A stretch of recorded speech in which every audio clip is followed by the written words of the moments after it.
Qu'est-ce qu'un karyotype?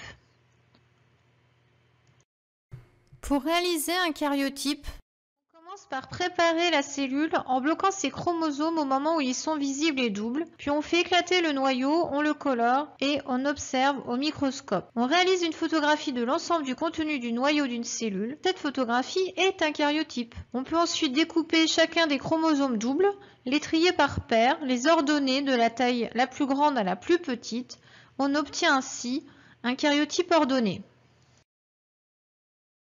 Voici un karyotype ordonné. On observe des chromosomes doubles. Attention, les deux chromatides sont collées l'une à l'autre, mais il s'agit bien toujours de chromosomes doubles. On a des paires de chromosomes constituées de deux chromosomes identiques. On range les chromosomes du plus grand au plus petit et par conséquent on les numérote du plus grand au plus petit. On parle alors du nombre de paires de chromosomes dans le karyotype et ce nombre de paires est caractéristique de l'espèce étudiée. Pour l'être humain, il y a 23 paires de chromosomes, soit 46 chromosomes par exemple. À la fin, il reste une paire de chromosomes pour laquelle on indique des lettres au lieu de nombres, soit XX, soit XY. Ce sont les chromosomes sexuels. Ici, il s'agit d'un karyotype ordonné d'une femme. En effet, deux chromosomes X est à l'origine d'un karyotype de femme, un chromosome X et un chromosome Y d'un karyotype d'homme. Le chromosome Y est un tout petit chromosome alors que le chromosome X est un grand chromosome. Les chromosomes visibles au moment de la division cellulaire portent l'information à l'origine des caractères héréditaires. L'ensemble des chromosomes d'une cellule constitue son karyotype. Il est spécifique de chaque espèce. Les chromosomes sexuels déterminent le sexe chez les espèces XX femelle, XY mâle. La plupart de les mammifères et quelques insectes suivent cette règle. La génétique mendélienne.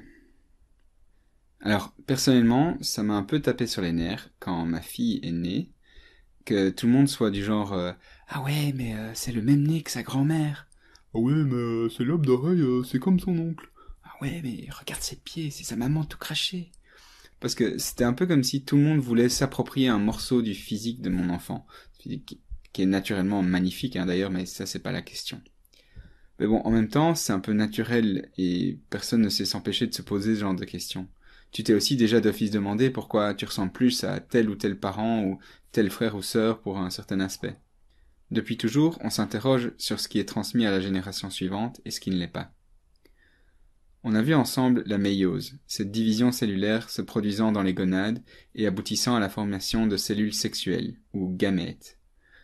Lors de la fécondation, un gamète mâle, le spermatozoïde, s'unit à un gamète femelle, l'ovule, pour donner un zygote, la première cellule humaine, qui se divisera un très grand nombre de fois pendant 9 mois de grossesse, pour donner un bébé possédant des milliards et milliards de cellules génétiquement identiques entre elles, mais bien sûr différentes de ses parents. Eh bien, un certain Gregor Mendel, un moine autrichien, a, à la moitié du XIXe siècle, fait des croisements entre différentes variétés de petits pois, afin d'étudier la transmission des caractères d'une génération à l'autre. Lui, il n'y connaissait rien à l'ADN ou à la méiose, mais par contre, il a fait quelques découvertes impressionnantes. Mendel a non seulement eu beaucoup d'intuition, en travaillant sur une plante qui se reproduit rapidement, en sélectionnant pour chacun de ces croisements des plantes qui ne diffèrent que par un caractère, et possédant des caractères stables, c'est-à-dire les mêmes de génération en génération, mais en plus de ça, il a été rigoureux et il a répété ces croisements un très grand nombre de fois, afin d'être sûr que ces résultats soient valides. Alors prenons un exemple de ces travaux. Mendel croise une plante de petits pois à fleurs violettes avec une plante de petits pois à fleurs blanches. Ces plantes sont issues de ce qu'on appelle des lignées pures. La plante à fleurs violettes descend de génération en génération où on ne fait que des fleurs violettes. Et pareil, celle qui fait des fleurs blanches est aussi d'une lignée pure. Dans sa famille, on n'a jamais fait autre chose que des fleurs blanches depuis des générations. On appellera ce caractère observable, la couleur des fleurs dans ce cas-ci, le phénotype. Attention, le phénotype ça peut être des caractéristiques physiques comme ça, mais ça peut aussi être un caractère physiologique, comme la capacité à donner beaucoup de graines. Pour faire ces croisements, notre brave Mendel y réalise des pollinisations croisées, c'est-à-dire qu'il transfère le pollen d'une plante sur les parties sexuelles femelles de l'autre plante. Ça, c'est lui qui contrôle qui va féconder qui. Alors, voici les observations de ces expériences. En génération P pour les parents, on fait donc le croisement des phénotypes violet et blanc. Alors, le petit X pour dire croisement ici. Il obtient en première génération de descendants, qu'on appellera F1, première fécondation, uniquement des plantes à fleurs violettes. Et ça, c'est pas mal. Bizarre, mais intéressant. Et s'il croise en plus de ça les fleurs violettes obtenues en F1 entre elles, pour obtenir une génération après, eh bien, il obtient, en génération suivante, 3/4 de plantes à fleurs violettes et 1/4 de plantes à fleurs blanches. On appellera cette deuxième génération la F2. Ok, super. Mais maintenant, comment interpréter ces résultats? Si toutes les fleurs obtenues en F1 sont violettes, c'est que le caractère violet domine sur le caractère blanc. Le caractère fleur violette est dominant, et par opposition, on dit que le caractère fleur blanche est récessif. On voit aussi que si le caractère fleur blanche réapparaît en F2, c'est qu'il était présent, mais non exprimé en F1. Et là, Mendel imagine, alors, que chaque individu porte 2 informations pour chaque caractère. On appelle ces informations des allèles. Les allèles, ce sont donc les variantes possibles d'un gène. Si Mendel, au XIXe siècle, ne connaissait pas l'ADN, toi, tu sais maintenant que nous avons 23 paires de chromosomes homologues et que chacune de ces paires porte un allèle de chaque gène. Mendel, lui, au feeling, il se dit « ça doit être des informations en nous et présentes en 2 exemplaires, un reçu de chaque parent ». Et il avait raison, bravo Mendel. Alors Mendel recommence ces croisements un très grand nombre de fois en prenant à chaque fois des parents qui ne diffèrent que par un caractère. Donc il avait fait la couleur des fleurs, mais il a aussi regardé la couleur des petits pois, qui pouvaient être verts ou jaunes. Il a regardé la forme des petits pois, est-ce qu'ils étaient ronds ou est-ce qu'ils étaient ridés, etc. À chaque fois, il a fait donc ce qu'on appelle du monohybridisme. Il a étudié un caractère à la fois pour les croisements. Et à chaque fois, il obtenait les mêmes résultats. En F1, tous les individus ont le phénotype dominant, et en F2, les 3/4 des individus montrent le phénotype dominant, et 1/4 des individus le phénotype récessif. Alors, si représenter les phénotypes des individus c'était intéressant, nous, comme on n'a peur de rien, on veut savoir quelle était l'information génétique portée par ces individus. C'est ce qu'on appelle le génotype, la description des allèles portés par un individu. On convient alors de représenter les 2 allèles de chaque caractère par des lettres. Majuscule si l'allèle est dominant, et minuscule si l'allèle est récessif. Donc ici, comme violet dominé sur blanc, on va symboliser violet grand V, et blanc, par opposition au grand V, on va le symboliser petit v. Oui, avec la même lettre que l'allèle dominant. Alors pas de stress, ça va être en fait plus simple de se dire comme ceci, qu'un gène est représenté par une lettre, et les allèles possibles de ce gène sont majuscules pour dominant et minuscules pour récessif. Donc ici, le gène de la couleur des fleurs peut être grand V pour l'allèle violet, petit v pour l'allèle blanc. Alors ici, on va devoir commencer en supposant que ces parents, s'ils étaient de lignée pure, donc de nouveau, toujours les mêmes phénotypes dans leur famille depuis des générations, ils devaient porter chacun le même allèle 2 fois. Celui qui était violet, il portait uniquement l'information violet, 2 fois. Et la plante au phénotype blanc, elle devait uniquement porter les allèles blancs 2 fois. Ce qui nous donne, chez les parents, P, on fait le croisement entre grand V, celle aux fleurs violettes, et petit v, celle aux fleurs blanches. Pour arriver au résultat de la première génération, il faut s'interroger sur les gamètes que peuvent donner chaque parent. Ici, on va symboliser ce qui se passe lors de la fécondation par un tableau. Les gamètes produits par chaque parent ne porteront qu'un exemplaire de chaque gène. Ils sont haploïdes, rappelle-toi.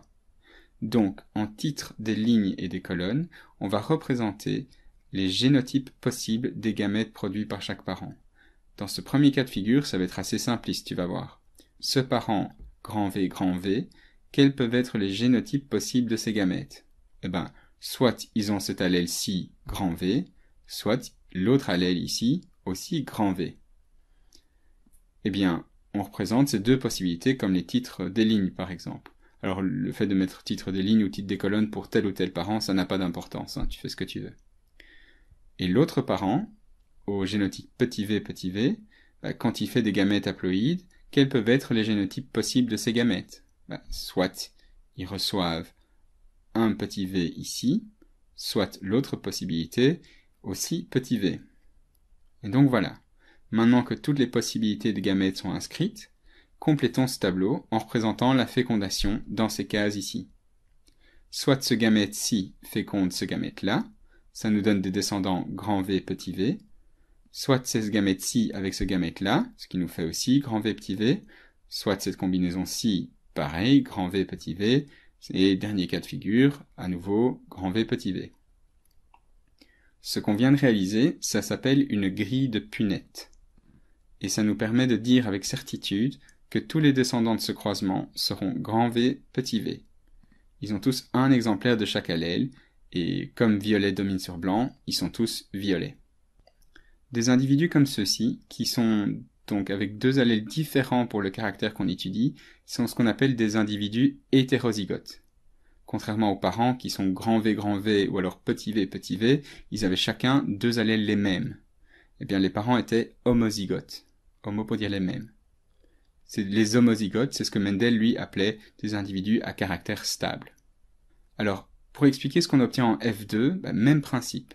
Si on croise des individus de la F1 entre eux, on voit que chacun peut donner un gamète grand V ou un gamète petit v. Et donc, quand on croise deux individus de cette génération F1, pour obtenir F2, on va écrire les génotypes des gamètes possibles en titre de ligne et des colonnes de notre nouvelle grille.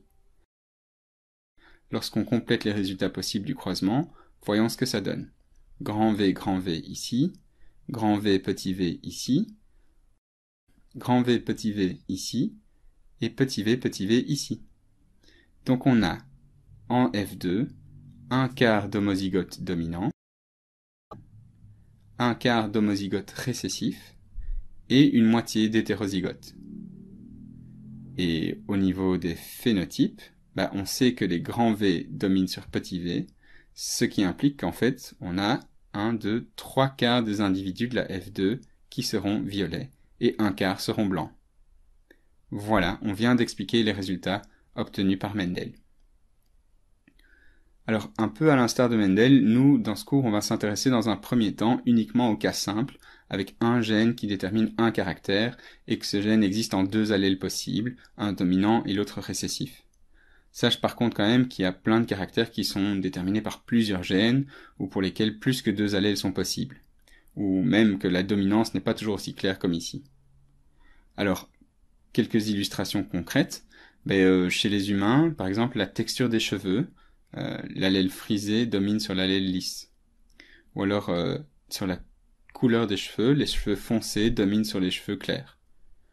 Ou alors, la forme des lobes d'oreilles, en fait, les lobes d'oreilles libres, comme ça, dominent sur les lobes d'oreilles adhérents, comme ça. Alors, c'est évidemment rigolo de regarder les lobes d'oreilles de sa famille ou de ses amis, mais en fait, comme tu vas le voir bientôt, l'étude de l'hérédité, ça sert aussi à comprendre d'autres phénomènes, comme la transmission de certaines maladies. Et c'est ce qu'on va voir après.